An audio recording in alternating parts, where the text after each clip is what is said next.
Hi, welcome to the Humane Society of Boulder Valley's pre-class orientation video. I'm Anita Hurley, the supervisor of animal training and behavior. Here's what you need to know to prepare for attendance in our public classes. The most important piece to remember is the vaccination records. Most current rabies and distemper vaccines are what we would need to see in order to allow your dog into class. The next item that you're going to want to bring is a treat pouch, something that you can have on your body so that your hands are available to train. So whether that's an old fanny pack or an exclusive treat pouch, something that is available for treats to go into and remains on your body. You'll also need a variety of treats cut up into pea-sized portions. For example, meat roll, something like this, which is beef flavored. You can cut up into really small bits and then refrigerate the rest that you're not going to use until a later date. Bits of chicken, bits of cheese, anything that's soft and salient that your dog will enjoy eating. Other things to bring to class include busy projects. Because we take breaks in our training classes, we want your dogs to be able to settle and enjoy something. A Kong with peanut butter that you could freeze and bring with you prior to class. It takes a long time for a dog to get through this. A bully stick or rawhide or something in which they can chew on to decompress and disengage for a little bit. Frozen meat-flavored baby food. It lasts a long time, it's low in calorie, and dogs really enjoy licking from it. It's a glass jar, so you are going to want to hang on to it so the dog can lick directly from your hand.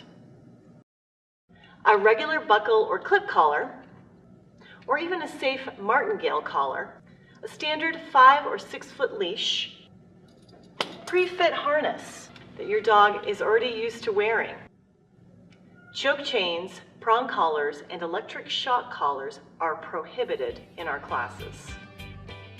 Now that we've covered what to bring to class, let's talk about how dogs learn. They learn one of two ways. The first way is by association. What do you get when you pick up your dog's leash?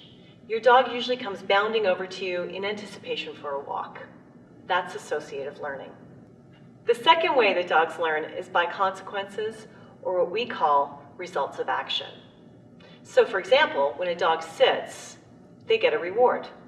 Consequence is the reward for sitting, which is the action. Here at the Humane Society, we use force-free positive reinforcement training. What does that mean? It simply means that we add something to the training experience that the dog likes in order to get the desired behavior to increase. So, when my dog sits, I reward. I'm going to see more of that desirable behavior of sitting because my dog is anticipating the action of feeding. So we talked about motivating your dog. Now let's discuss our training methods. We prompt, which means we can food lure a dog into position, or we can use a hand signal to communicate what we'd like. And lastly, we could use a verbal request like sit in order to communicate. We also shape behaviors. So that means breaking down steps of the behavior into the most simple and easy format. So for the sit, if a dog backs up and doesn't sit, the first step that I'm going to require is nose up towards the ceiling. Eventually, the rump will come down. That's approximation of the behavior. And then finally, capturing. If a dog offers a behavior without any prompting at all from us, we acknowledge and pay to see more of this great behavior be offered. Who doesn't want that? Now, let's introduce the clicker. It's a small device that gives information to the learner about what they're doing right, the exact moment that they do it, and it's a timing aid for the teacher. It buys us time to get the delivery of the reward to the dog. Dogs are really fast. They may have offered 3 different behaviors after the one that we were looking for. So we click to let the dog know exactly what we were looking for to then pay and see an increase in that behavior. It's really simple, it's fast and efficient and fun training. You could choose to put your clicker on a little wristband and put it around your wrist for easy access. You could choose to put it around your treat bag, or you can hold it with your leash in your leash hand so that you have one hand for both objects, the other hand to train with. Let's go over the mechanics of clicker training. You click once, then you reach into your treat pouch, and then you deliver the food. If you are digging in your treat pouch before or during the click, what do you think the dog is really responding to? The reach for the food. So let's keep our hands neutral. Click once, reach, and feed. Click, reach, feed. So let's go through the clicker mechanics with a real live dog. This is Pinky. So in order for her to learn the association that click means treat, she doesn't have to do anything. She can just stand there. I'm going to click, reach, treat. So if at any point I wanted to capture a behavior, I could wait for it, or I could prompt it. In this case, I'm going to use a hand signal. I'm going to click the moment her rump hits the ground and feed.